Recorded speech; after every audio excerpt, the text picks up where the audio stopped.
Hello मित्रों, आज हम लोग बात करेंगे कबीरदास पर। कबीरदास संत काव्यधारा के बहुत बड़े कवि हैं। इसमें जो भक्ति काल है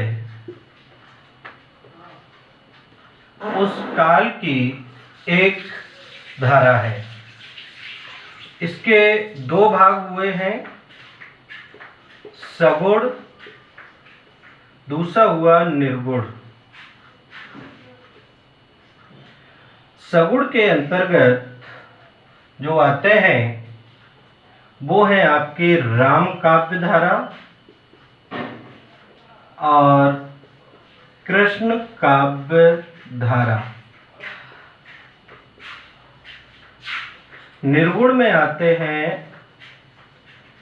सूफी और संत। ये जो है इसके भाग रहे हैं। तो जो कबीरदास हैं, कबीरदास निर्गुण धारा के कवि रहे हैं। आचार्य रामचंद्र शुक्ल के अनुसार जो कबीरदास हैं वो निर्गुण के काव्यधारा के प्रवर्तक हैं। आचार्य रामचंद्र शुक्ल के अनुसार निर्गुण काव्यधारा के जो प्रवर्तक हैं वो कबीरदास हैं। यहाँ पर एक चीज है, यह है कि इसको भक्ति काल को स्वर्ण युग कहा गया। प्रश्न ये उठता है कि भक्ति काल को स्वर्ण युग क्यों कहा गया, इसके पीछे की वजह क्या थी, ये हमें समझना बहुत जरूरी है। अगर आप हमारे वीडियो को पहली बार देख रहे हैं तो आप इसको लाइक करें, शेयर करें और सब्सक्राइब करें, जिससे कि आने वाले वीडियो आपको आसानी से और जल्दी मिल सके। अब चूंकि एक चीज आप देखेंगे, स्वर्ण युग क्यों कहा गया, ये प्रश्न जो है बहुत महत्वपूर्ण प्रश्न है।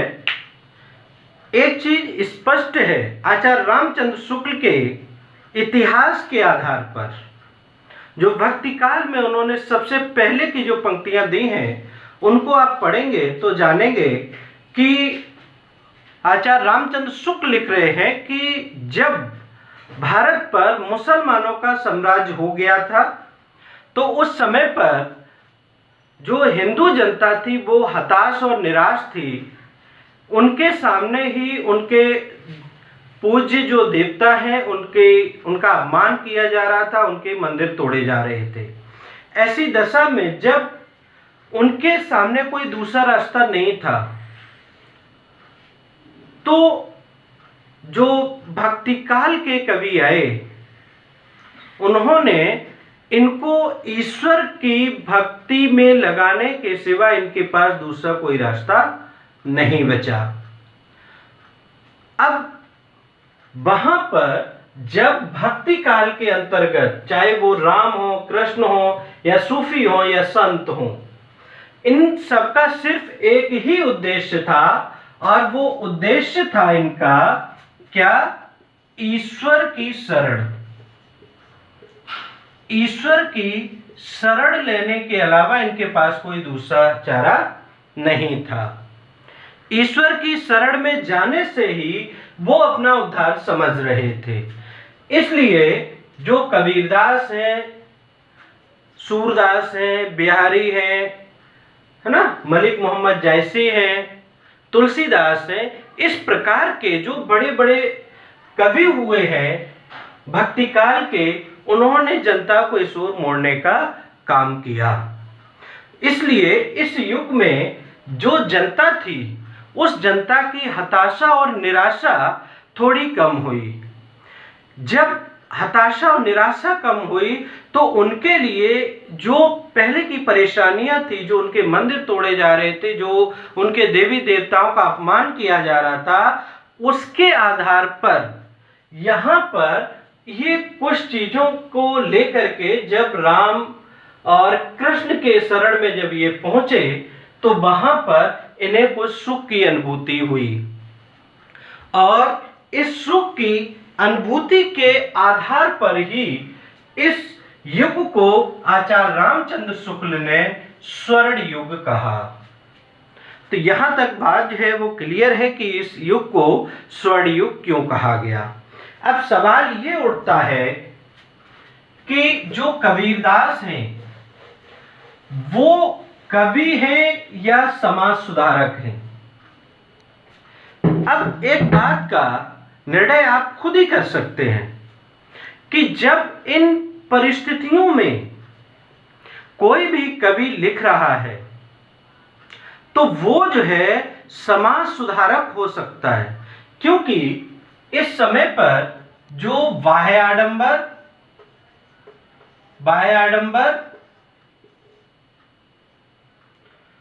दूसरा जाति पाति, ऊंच नीच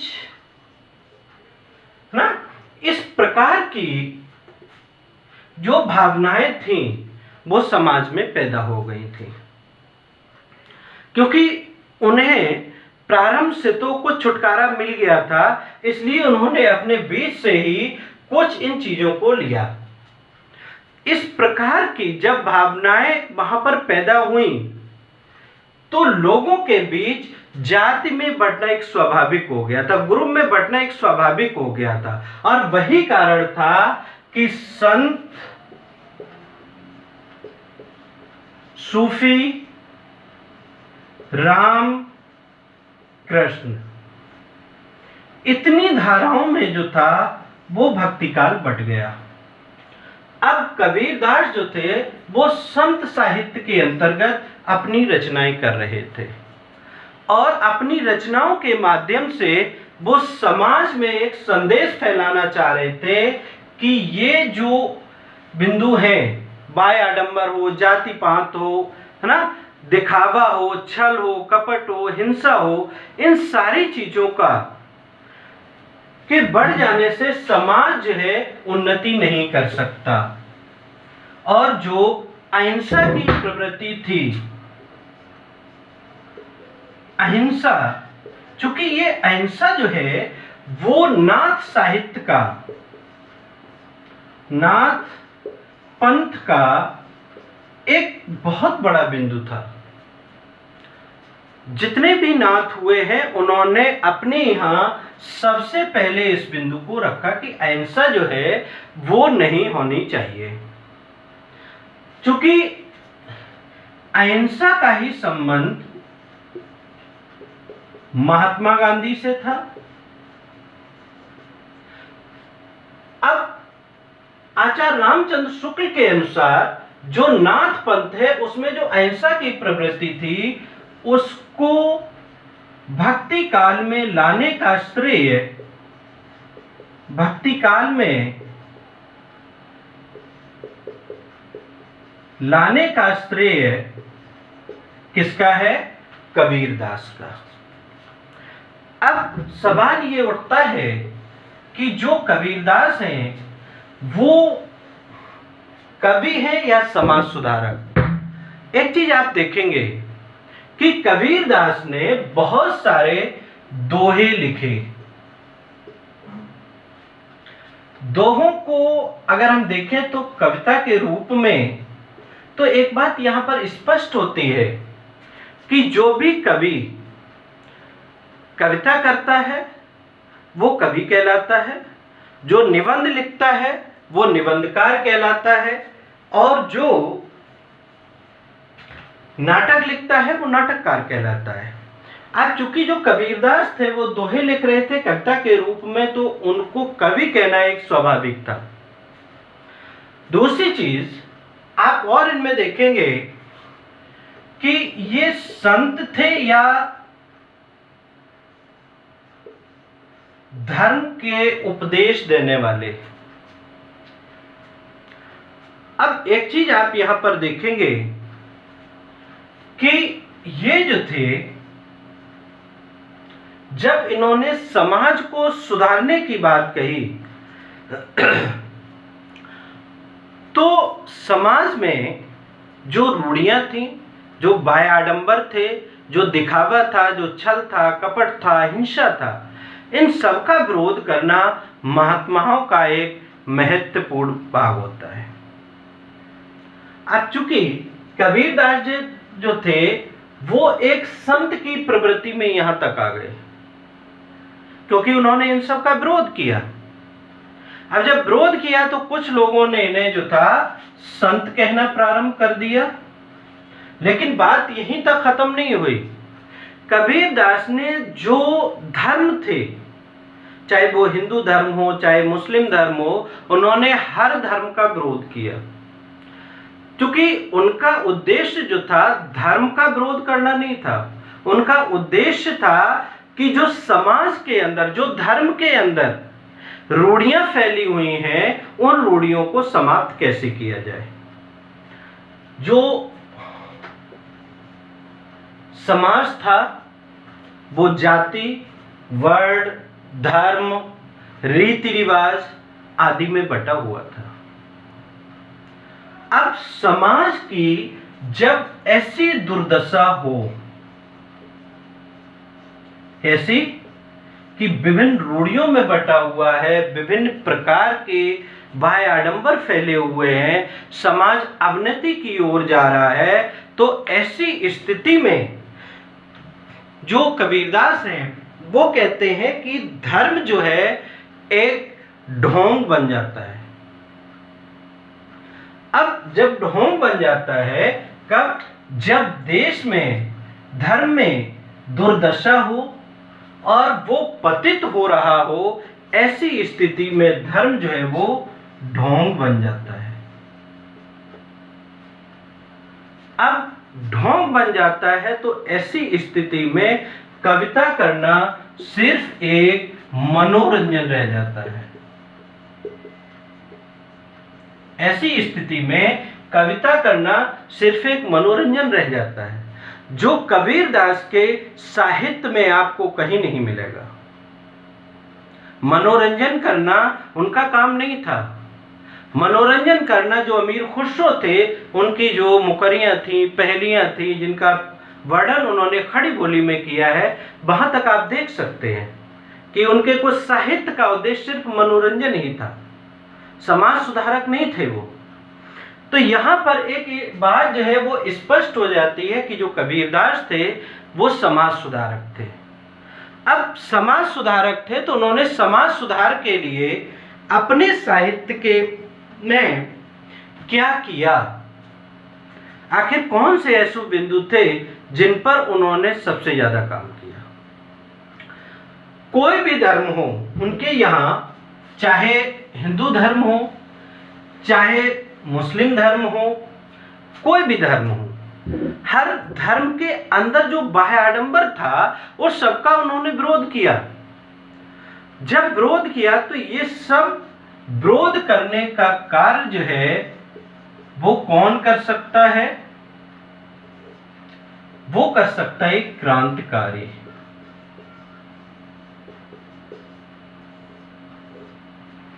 ये विरोध कौन कर सकता है? एक क्रांतिकारी। इसीलिए इसी के आधार पर आचार्य रामचंद्र शुक्ल ने कबीरदास को उग्र क्रांतिकारी कहा है। उग्र क्रांतिकारी कहा है सिर्फ इसी के आधार पर कि उन्होंने समाज के लिए बहुत कुछ किया, सबका विरोध किया, कोई भी हो। अब आप देखेंगे कि दरअसल जब समाज जो था वर्ण, धर्म और जाति, संप्रदाय इत्यादि में जब बट गया तो कबीरदास कह रहे हैं कि हर एक अपने आप को बड़ा समझने लगा। हिंदू कह रहे थे हम बड़े हैं, मुस्लिम कह रहे थे हम बड़े हैं, लेकिन दरअसल इनमें से बड़ा कोई नहीं था कबीरदास के अनुसार, क्योंकि वो कह रहे हैं कि हिंदू कहते हम बड़े। ये उन्हीं का दोहा मैं आपको बता रहा हूं। हिंदू कहते हम बड़े, मुसलमान कहे हम, एक चने के दो तले, कौन ज्यादा कौन कम, है ना? अब वो कह रहे हैं कि एक चना है और उस चने को बीच से फाड़ के 2 भाग कर दीजिए, है ना। तो कोण माने कौन ज्यादा है और कौन कम है, दोनों के भाग बराबर ही होंगे। तो वो कहना ये चाह रहे हैं कि दोनों धर्म जो है वो समान है, कोई भी धर्म छोटा या बड़ा नहीं है। दूसरी चीज, समाज में एक चीज और फैली हुई थी, मूर्ति पूजा। अब आप देखेंगे कि ये मूर्ति पूजा जो थी वो भी कहीं ना कहीं सिर्फ एक दिखावा थी, जिसको कबीरदास जो थे वो पसंद नहीं करते थे। उन्होंने खुद कहा है, आप देखेंगे कि पाहन पूजे हरि मिले, तो मैं पूजूं पहाड़, ताते ये चाकी भली, पीस खाए संसार। वो कह रहे हैं कि अगर पत्थर को, पान माने पत्थर को पूजने से अगर ईश्वर मिल जाए तो हम तो पहाड़ को पूजना शुरू कर देंगे, हमें क्या परेशानी है ना। वो कह रहे हैं कि अगर ईश्वर उससे नहीं मिल रहा है तो इससे अच्छी घर की चक्की है, ताते यह चाकी भली, जको पीस खाए संसार। वो कह रहे हैं उससे अच्छी तो घर की चक्की है जिसका पिसा हुआ सब खाते हैं ना। एक और उन्होंने बाह्य आडंबर लिया और उस बाह्य आडंबर में उन्होंने माला फेरने का जो बाह्य आडंबर है ना, हाथ में माला लेकर के माला जप रहे, उसका जो बाह्य आडंबर है उसका उन्होंने विरोध किया। उन्होंने कहा, माला फेरत जग मुआ, गया न मन का फेर, कर का मन का डाल के मन का फेर। वो कह रहे हैं कि आप माला फेरते हुए एक युग हो गया, एक लंबा समय हो गया, लेकिन आपके जो मन का फेर है वो नहीं गया। कर का मन का डाल के, आपके हाथ में जो माला है उसको डाल दो, मन का फेर, जो आपके मन में है उसको आप फेर लें, ईश्वर की प्राप्ति हो जाएगी।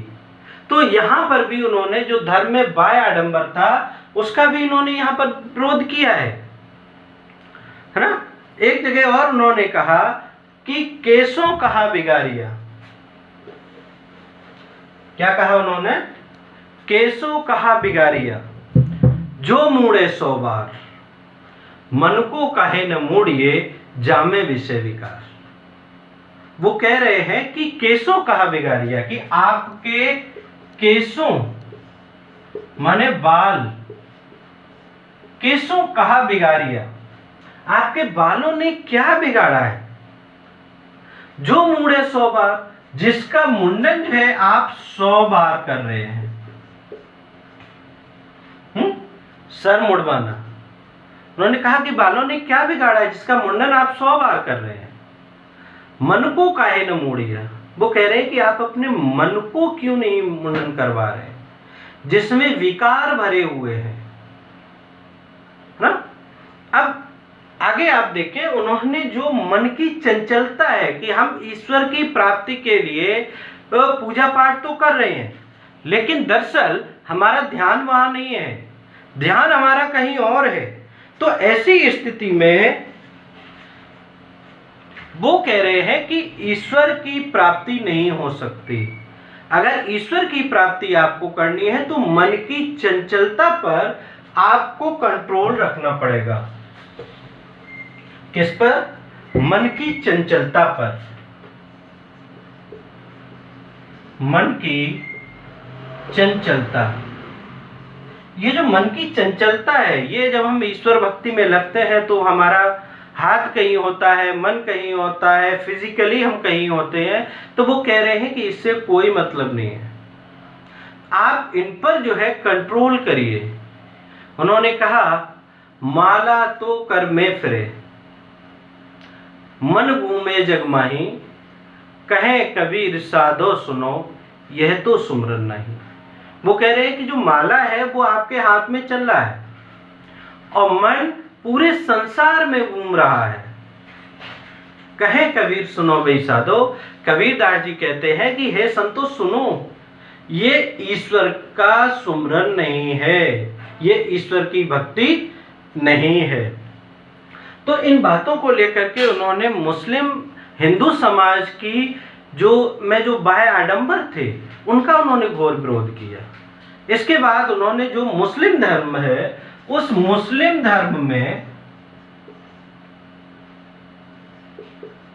धर्म में जो बाह्य आडंबर फैले हुए हैं उन बाह्य आडंबरों का उन्होंने बड़ा पुरजोर विरोध किया। उन्होंने कहा कि कंकर पत्थर जोड़ के मस्जिद ले चिनाए, ताचड़ मुल्ला बाग दे क्या बहरा हुआ खुदा है। वो कह रहे हैं कि कंकड़ और पत्थर को जोड़ करके जो आपने मस्जिद बना ली है, मस्जिद ले चिनाए ताचड़ मुल्ला बाग दे, उस पे चढ़ करके जो मुल्ला है वो बाग दे रहा है, क्या खुदा बहरा हो गया है। तो ये कह करके उन्होंने मुस्लिम समाज जो था उसका भी विरोध किया। कोई भी धर्म ऐसा नहीं है, हालांकि अगर हम स्पष्ट शब्दों में कहें कि कबीरदास ने किसी धर्म का विरोध नहीं किया, बल्कि धर्म के अंदर जो रूढ़ियां थी, जो बाह्य आडंबर था, जो रीति रिवाज थे, उनको उन्होंने खत्म करने की बात कही। एक बात जो मैं आपको बता दूं कि चूंकि नाथ संप्रदाय से ये प्रभावित थे, नाथ संप्रदाय से ये प्रभावित थे, इसके साथ गांधी जी का इनके ऊपर एक बहुत बड़ा प्रभाव था। गांधी जी का एक बहुत बड़ा प्रभाव था। ये क्यों था? क्योंकि ये दोनों ही अहिंसा के पुजारी थे। अब अहिंसा के पुजारी जब थे तो उस जो नाथ संप्रदाय था उनकी बहुत सारी चीजों को ग्रहण करके कबीरदास ने आगे बढ़ाया। अब ऐसी स्थिति में जो कबीरदास हैं उन्होंने जो नाथ संप्रदाय का अहिंसा का भाग है उस अहिंसा के भाग को अपनाया और उन्होंने एक बड़ा अच्छा उदाहरण दिया और उदाहरण के माध्यम से उन्होंने अपनी बात कही। उन्होंने कहा कि देखिए, एक बकरी है जो सिर्फ पत्ती खाती है, घास फूस खाती है, और लोग जो है उसकी खाल निकाल लेते हैं, है ना। तो उन्होंने कहा कि बकरी पाती खाते हैं ताकि काड़ी खाल, जैनर बकरी खाते हैं तिनको कौन हवाल। उन्होंने कहा कि जो बकरी सिर्फ घास फूस खा रही है उसकी तो आप जो खाल निकाल ले रहे हैं, लेकिन जो व्यक्ति बकरी ही खा रहे हैं उनका क्या हाल होगा। तो ये कह करके उन्होंने क्या किया, अहिंसा के रास्ते को अपनाया। हिंसा के रास्ते का उन्होंने त्याग किया, हिंसा के रास्ते को वो नहीं अपनाना चाह रहे थे। दरअसल उनके समय में आप देखें तो एक चीज स्पष्ट है, वो नहीं चाहते थे कि हिंदू और मुस्लिम दोनों आपस में लड़ें। वो तो ये चाह रहे थे कि जब दोनों एक ही हैं, जैसा कि हमने ऊपर आपको एक दोहे के माध्यम से बताया था कि हिंदू कहते हम बड़े, मुसलमान कहे हम, एक चने के दो दले, कौन ज्यादा कौन कम, ना। तो उन्होंने कहा कि जब एक ही हैं तो ये सारी चीजें नहीं होनी चाहिए। उन्होंने कहा कि दोनों लोगों को आपस में एक रहना चाहिए। वर्तमान समय में अगर हम देखें तो एक चीज स्पष्ट होती है कि धर्म के नाम पर आज बहुत सारी विसंगतियां फैल गई हैं। युद्ध, हिंसा, है ना, किसके? धर्म के नाम पर क्या हो रहा है? हिंसा हो रही है, युद्ध हो रहे हैं। तो ये सारी चीजें जो है कहां हैं? कबीरदास जी कह रहे हैं कि इनका कोई मतलब नहीं है। उन्होंने एक बड़ा अच्छा उदाहरण दिया। उन्होंने कहा, हिंदू कहे मोए राम प्यारा, मुसलमान तुरक कह रहे माना। हिंदू कहे मोए राम प्यारा, तुरक कह रहे माना, आपस में दो लड़ मोए, मरम न काऊ जाना। वो कह रहे हैं कि आपस में दोनों क्या है, लड़ लड़ के मर गए। कौन? हिंदू और मुसलमान दोनों आपस में लड़ लड़ करके मर गए, लेकिन दोनों ने ही जो धर्म की वास्तविकता है उस वास्तविकता को दोनों ने ही नहीं समझा, दोनों ही इससे अछूते रहे। कबीरदास चाह रहे थे कि जो धर्म सूचक शब्द हैं उनको हटा दिया जाए, क्योंकि बहुत सारे धर्म सूचक शब्द जो थे वो कहीं ना कहीं समाज में एक समस्या पैदा कर रहे थे, जबकि उनके अनुसार जो है दुनिया में पैदा करने वाला इंसान को सिर्फ एक ही है, दो नहीं है। तो उन्होंने बड़ी अच्छी बात कही कि जो तू तुरक तुर्कनी जाया, भीतर खतना क्यों नहीं कराया। उन्होंने कहा कि अगर तू तुरक तुर्कनी जाया है तो तू जो है ऐसे पैदा क्यों हुआ ना, अंदर खतना क्यों नहीं कराया, पैदा होने से पहले ही तूने अपना खतना क्यों नहीं कराया। तो वो इस तरीके के जो जाति सूचक शब्द थे उनको हटाना चाह रहे थे, वो इन सब का विरोध कर रहे थे, और वो ये चाह रहे थे कि जो ईश्वर है वो एक है, दो ईश्वर नहीं है। वो एक ईश्वर को मानने पर बल देते हैं। उनके अनुसार इस दुनिया का जो मालिक है वो सिर्फ एक है, और हम सब लोगों को मरने के बाद सिर्फ वहीं जाना है, कहीं और नहीं जाना है। चाहे हिंदू हो चाहे मुस्लिम हो, मरने के बाद सबको एक ही जगह जाना है। तो वो कह रहे हैं दोय जगदीश कहाँ ते आए, कहू कौन भरमाया। वो कह रहे हैं दो जगदीश कहाँ से आए।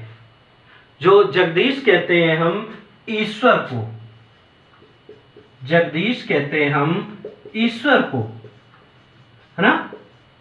दो ही जगदीश कहां से आए, दो ईश्वर कहां से आए, ईश्वर तो एक ही है, कहो कौन भरमाया।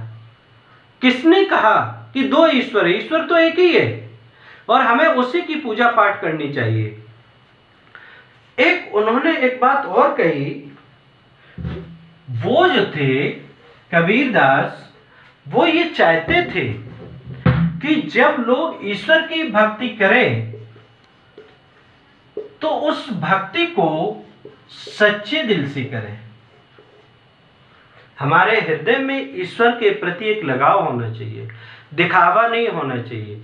जो बायाडंबर जो मैंने आपको बताए थे अभी, हिंसा हुआ है ना, माला फेरना हुआ, तिलक लगाना हुआ है ना, आजान देना हुआ, मन की चंचलता हुई, मूर्ति पूजा हुई, तो वो इन सारे जो बायाडंबर थे इन सबको खत्म करना चाह रहे। तो वो स्पष्ट रूप से ईश्वर के रूप में, ईश्वर की भक्ति में पूर्ण रूप से लग जाना चाह रहे थे। इसीलिए उन्होंने कहा जाति पाति पूछे नहीं कोई, हर को भजे सो हर का होई ना।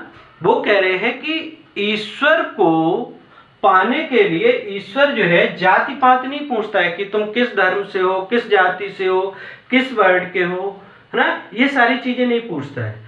वो जो है ये देखता है कि सच्चे हृदय से हमारी पूजा कौन कर रहा है। जो सच्चे हृदय से उसकी पूजा करता है उसी को लोग अपनाते हैं।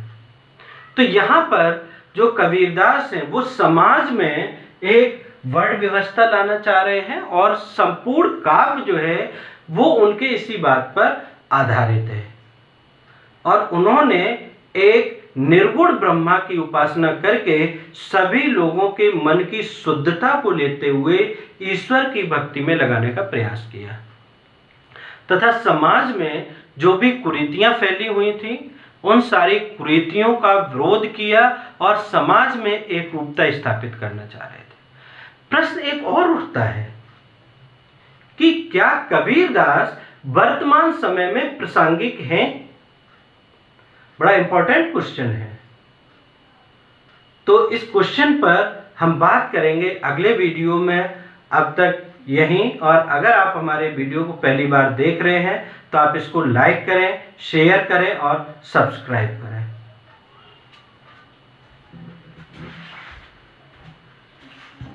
धन्यवाद।